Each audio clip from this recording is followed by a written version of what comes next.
भगवान परम रक्षक हैं और अपने जो भी उनके भक्त हैं उनकी पूरी रक्षा करते हैं। और यदि वो कहीं पथभ्रष्ट होते हैं तो उनकी मर्यादा ना बिगड़े, इसलिए भगवान उनको जो है अपने पथ पर लाने के लिए नाना प्रकार के सत्कर्म करते हैं। और इसी प्रकार का कर्म एक अपने महामुनि नारद जी के द्वारा पथभ्रष्ट होने के समय भगवान से द्वारा किया गया।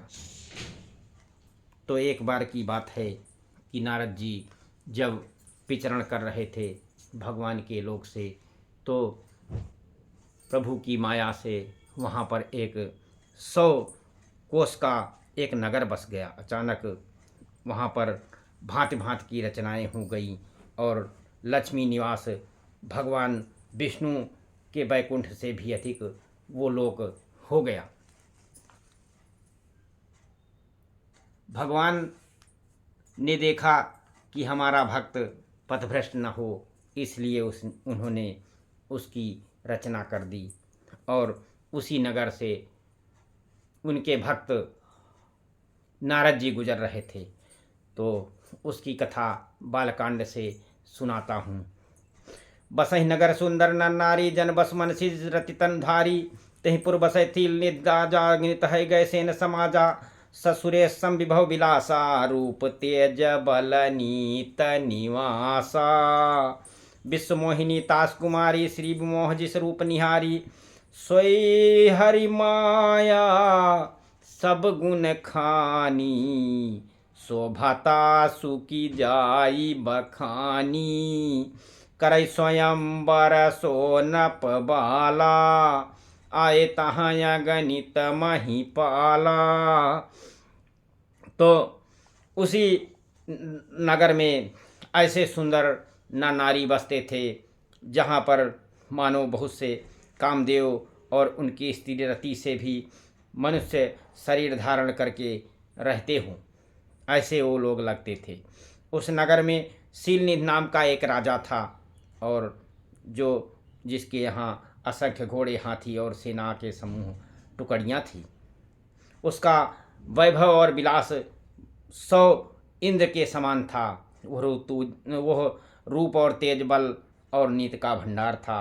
और उसकी विश्वमोहिनी नाम की एक राजकुमारी थी, और जो ऐश्वर्य रूपवती थी, जिसके रूप को देखकर लक्ष्मी जी भी मोहित हो जाएं, इस प्रकार से उसकी रचना हुई और इस प्रकार से वो नगर बसा। ये सब गुणों की खान और भगवान की माया ही थी। उसकी शोभा का वर्णन कैसे कोई कर सकता है। वो राजकुमारी स्वयंवर करना चाहती थी, इससे वहाँ तमाम सारे राजा लोग आए हुए थे। मुन कौतिकी नगर तह गयो, पूर्वासिन सब पूछत भयऊ। सुन सब चरित भूप ग्रह आए, कर पूजा नप मुनि बैठाए। उसी नगर में नारद मुनि जी गए और नगरवासियों से उन्होंने सब हाल चाल पूछा और सब समाचार सुन करके राजा के महल में आए। और राजा ने पूजा करके मुनि को आसन पर बैठाया। आन दिखाई नारदहि भूपति राजकुमार, कहु नाथ गुण दो सब यही के हृदय विचारी। तब जब नारद जी वहाँ पर आए तो उस राजा ने अपने सब, ऐसा भी होता है कि जो भी ज्ञानी तपस्वी और जो है एस्ट्रोलॉजिस्ट कोई आता है तो लोग जो है अपने हाथ अपने अपने दिखाने लगते हैं। उसी प्रकार से नारद जी तो बहुत ही विद्वान और बहुत ही भगवान के प्रिय भक्त थे। तो नारद जी के आने पर उस राजा ने अपनी राजकुमारी को ला करके उसके हाथ दिखाए, और जब देख रूप मुनि बिरद बिसारी, बड़ी बाग लग रहे निहारी। लक्षण तास बिलोक भुलाने, हृदय हरस नहीं प्रकट बखाने। और उसके जो है रूप को देख करके नारद जी बड़ी देर तक अपना वैराग्य भूल गए और काफ़ी देर तक उसके हाथ को देखते रह गए।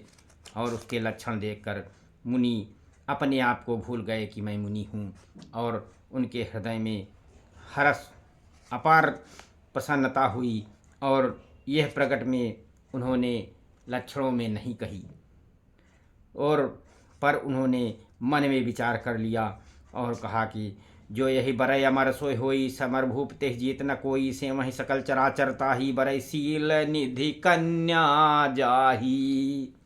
उन्होंने देखा, अरे इस कन्या के तो बहुत अजीब लक्षण हैं। ये सोच करके मुन बहुत परेशान हुए और उसके लक्षणों को देख करके मन में कहने लगे कि इससे ब्याह हो जाए। और उन्होंने राजा से कहा कि जो यही बरय अमर सोई होई, समर भूम तेहि जीत न कोई, से वही सकल चराचर ताही, बरय सील निधि कन्या